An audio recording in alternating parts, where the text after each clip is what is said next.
अटल था। उसने कहा, जब मैं अपने पिता की भेड़ें चराता था तो कभी सिंह और कभी भालू आकर झुंड में से मेमने को उठा ले जाता था।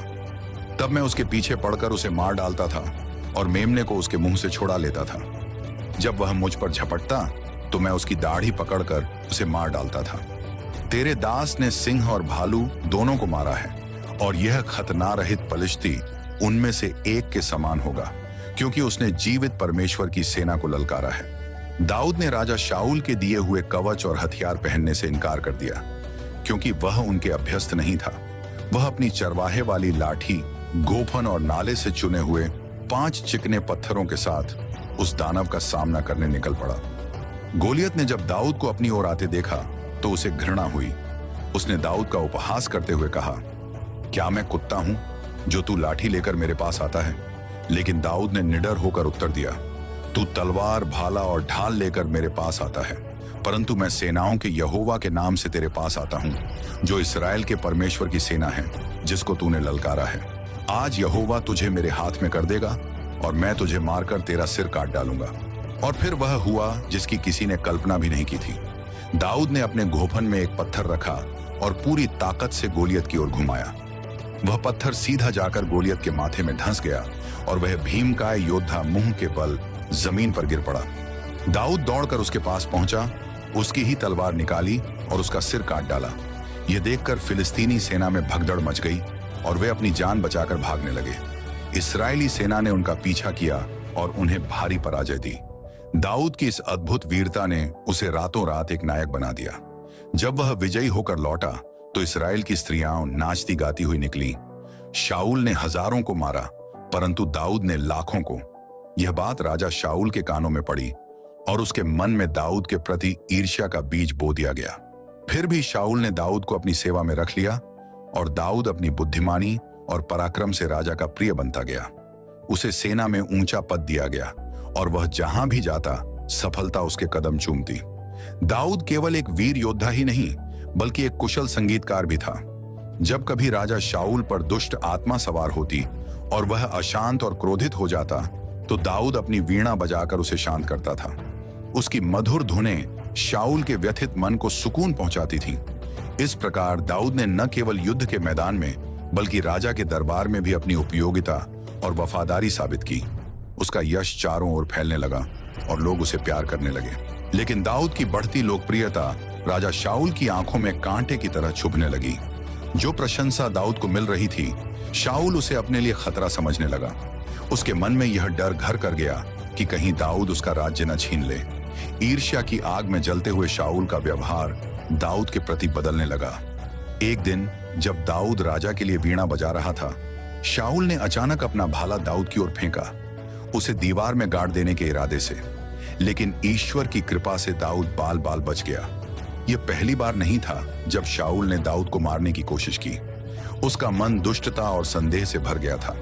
वह हर समय दाऊद को शक की निगाह से देखता और उसे खत्म करने के मौके तलाशता रहता। उसने दाऊद को खतरनाक सैन्य अभियानों पर भेजा, इस उम्मीद में कि वह मारा जाएगा, लेकिन हर बार दाऊद विजयी होकर लौटा। शाऊल की बेटी मीकल दाऊद से प्रेम करती थी और शाऊल ने इस विवाह के लिए एक शर्त रखी, 100 फिलिस्तीनियों के खलड़ी। शाऊल की मंशा थी कि दाऊद इस प्रयास में मारा जाए, लेकिन दाऊद 200 फिलिस्तीनियों को मारकर उनके खलड़ी ले आया। शाऊल की ईर्ष्या और घृणा दिन प्रतिदिन बढ़ती जा रही थी और दाऊद का जीवन लगातार खतरे में था। एक समय का प्रिय संगीतकार और वीर योद्धा अब राजा की नजरों में सबसे बड़ा दुश्मन बन चुका था। यह वह समय था जब दाऊद को अपनी जान बचाने के लिए भागना पड़ा। इस मुश्किल और खतरनाक समय में दाऊद को एक सच्चा और वफादार दोस्त मिला, शाऊल का अपना बेटा योनाथन। योनाथन का हृदय दाऊद के हृदय से जुड़ा हुआ था और वह दाऊद से अपने प्राणों के समान प्रेम करता था। योनाथन जानता था कि उसका पिता दाऊद के प्रति अन्याय कर रहा है और उसे मार डालना चाहता है। उसने कई बार अपने पिता को समझाने की कोशिश की, लेकिन शाऊल का मन नहीं बदला। योनाथन ने दाऊद को अपने पिता के षड्यंत्रों से आगाह किया और उसकी जान बचाने में मदद की।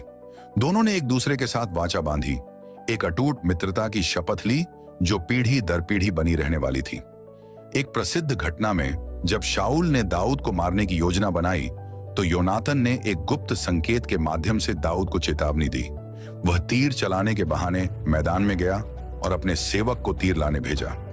जिस तरह से उसने तीर चलाए और जो बातें उसने अपने सेवक से कहीं, वह दाऊद के लिए संकेत था कि उसे तुरंत भाग जाना चाहिए, क्योंकि राजा का क्रोध शांत नहीं हुआ है। योनातन ने दाऊद से छिपकर मुलाकात की और दोनों मित्र भारी मन से एक दूसरे से विदा हुए, यह जानते हुए कि शायद वे फिर कभी न मिल पाएं। योनाथन ने दाऊद से कहा, जा कुशल से रहा। जो वाचा हम दोनों ने यहोवा के नाम से खाई है कि यहोवा मेरे और तेरे बीच और मेरे वंश और तेरे वंश के बीच सदा साक्षी रहे, वह पूरी हो। यह मित्रता पवित्र ग्रंथों में सबसे गहरी और निस्वार्थ मित्रता के उदाहरणों में से एक है, जो दिखाती है कि सच्चा प्रेम और वफादारी किसी भी रिश्ते या परिस्थिति से ऊपर होती है। योनातन का निस्वार्थ प्रेम और साहस दाऊद के लिए एक बड़ा सहारा था जब वह अपने सबसे कठिन दौर से गुजर रहा था। राजा शाऊल के प्रकोप से बचने के लिए दाऊद को लगातार एक स्थान से दूसरे स्थान पर भागना पड़ा। उसका जीवन एक भगोड़े का जीवन बन गया था। वह जंगलों, गुफाओं और सुनसान इलाकों में छिपता फिरता था। इस कठिन समय में भी अनेक लोग दाऊद के साथ आ मिले, जो शाऊल के शासन से असंतुष्ट थे या दाऊद की वीरता और नेतृत्व क्षमता से प्रभावित थे। धीरे धीरे उसके पास लगभग 600 लोगों की एक छोटी सी सेना जमा हो गई। यह निर्वासन का समय दाऊद के लिए परीक्षाओं और कठिनाइयों से भरा था, लेकिन साथ ही यह उसके चरित्र को और भी मजबूत बना रहा था।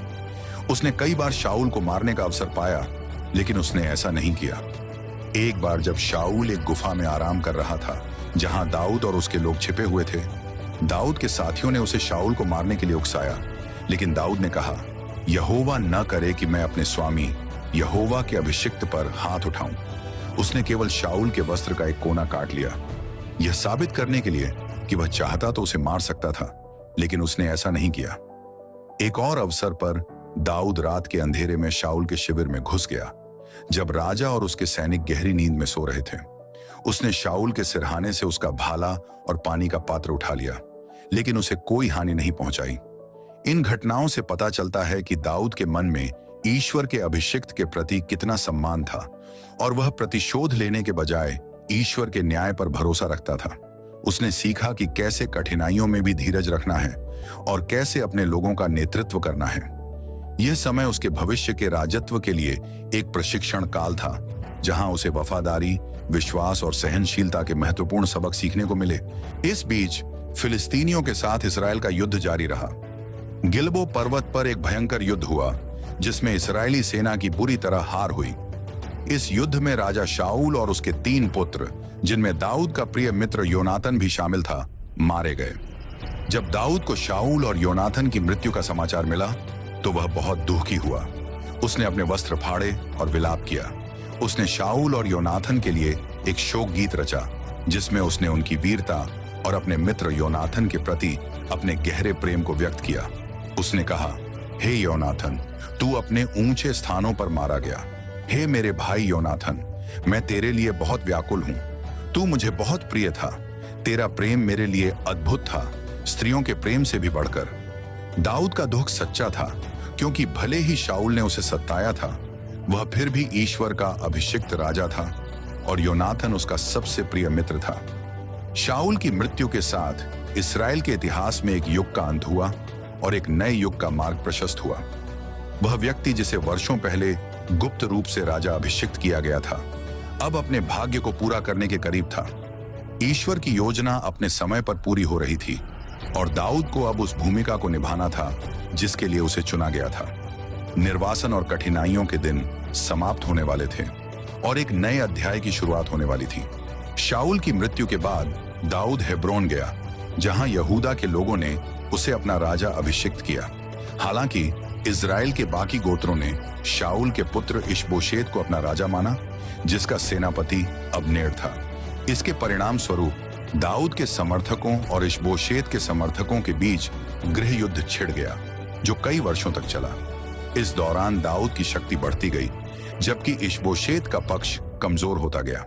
अंततः अब्नेर ने पाला बदलकर दाऊद का साथ देने का फैसला किया, लेकिन दाऊद के सेनापति योआब ने धोखे से अब्नेर की हत्या कर दी। कुछ समय बाद इशबोशेत की भी उसके अपने ही 2 सेनापतियों द्वारा हत्या कर दी गई, जिन्होंने सोचा था कि इससे दाऊद प्रसन्न होगा।